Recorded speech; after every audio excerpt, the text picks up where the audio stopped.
Vamos a estudiar ahora un ejemplo de uso de la elasticidad. Lo que vamos a ver es cómo las distintas elasticidades de corto y largo plazo producen ciertos fenómenos en el mercado.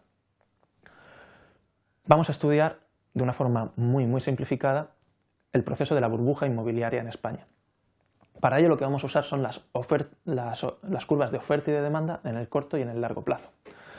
Las curvas de oferta y demanda en el largo plazo son bastante elásticas, también la de la vivienda. Lo hemos dibujado con una oferta y una demanda bastante horizontal.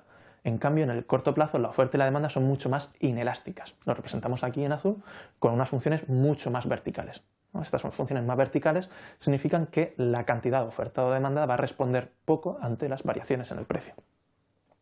Podemos imaginar que el mercado de la vivienda en España, en un principio estamos pensando pues a finales de los años 90, estaba en un equilibrio tanto de largo como de corto plazo. Si veis, pues el precio de la vivienda era uno determinado y la cantidad de equilibrio, pues la que correspondía a ese precio. Y estábamos en el punto en el que se cruzaban tanto la oferta de largo plazo con la demanda de largo plazo, un equilibrio de largo plazo, como la oferta de corto plazo con la demanda de corto plazo. A principios de los 90, a principios de la década del 2000, a principios de siglo, se produjo un cambio significativo en España, que fue la entrada de España en el euro. Esto trajo como consecuencia variaciones en los tipos de interés que había en España. A partir de ese momento se pudo tomar prestado dinero mucho más barato de lo que se podía hacer antes. Esto tuvo efectos sobre la demanda. La bajada de los tipos de interés es similar a un incremento de la renta de los consumidores. Los consumidores pueden adquirir más productos. Y esto hizo que la demanda de vivienda se desplazara hacia la derecha, tanto en el corto plazo como en el largo plazo. En el corto plazo, los tipos de interés bajaron bruscamente y los individuos estaban dispuestos a comprar más viviendas que antes, tenían más financiación. En el largo plazo, como estos tipos de interés se suponía que iban a ser más bajos eternamente, pues a largo plazo los individuos también pensaban que iban a estar dispuestos a comprar más viviendas que antes, que iban a estar dispuestos a pagar más por las viviendas, por las mismas viviendas que antes. Estos desplazamientos desde las funciones de oferta los hemos representado con las flechas. Como veis, por el largo plazo vemos que, si os fijáis en las funciones pintadas de color rojo, la función de demanda se ha desplazado hacia la derecha. En el corto plazo, si os fijáis en la función de demanda pintada de color azul, la demanda también se ha desplazado hacia la derecha. Entonces, cambiamos la situación anterior. Se produjo un desplazamiento de las funciones de demanda hacia la derecha. Quitamos las anteriores y, como veis, ya no nos mantenemos en el mismo equilibrio que antes. El precio y la cantidad que había al inicio del 2000, pues ya no era más un equilibrio ni de corto ni de largo plazo. Y de hecho, si nos fijamos en lo que pasó en el corto plazo, es que con ese incremento de la demanda, pues pasó a haber un exceso de demanda. A ese precio, los consumidores querían demandar más viviendas que antes. Hubo un exceso de demanda y esto, pues como sabemos, presiona los precios hacia arriba. Esto generó que los precios fueran subiendo hasta que nos ajustamos en el nuevo equilibrio de corto plazo. Pues hubo un ajuste de corto plazo que nos llevó a un nuevo equilibrio. Como en el corto plazo la oferta y la demanda son muy inelásticas, las variaciones en el precio van acompañadas de pequeñas variaciones en la cantidad. Y por tanto lo que observamos fue una subida de precios enorme, pero en el corto plazo pues no había muchas más viviendas en venta. Sin embargo, esto cambia las cosas para el largo plazo. ¿Por qué? En el corto plazo los productores no pueden sacar a la venta de inmediato muchas más viviendas, pero estos precios tan altos que se observaron como fruto de los equilibrios de corto plazo llevaron a que los productores, pensando en el largo plazo, pudieran adaptar sus procesos productivos y para vender a esos nuevos precios quisieran vender muchísimas más unidades que antes. La producción de viviendas, como todos sabemos, pues se disparó, ¿no? Y se empezó a construir viviendas por muchos sitios.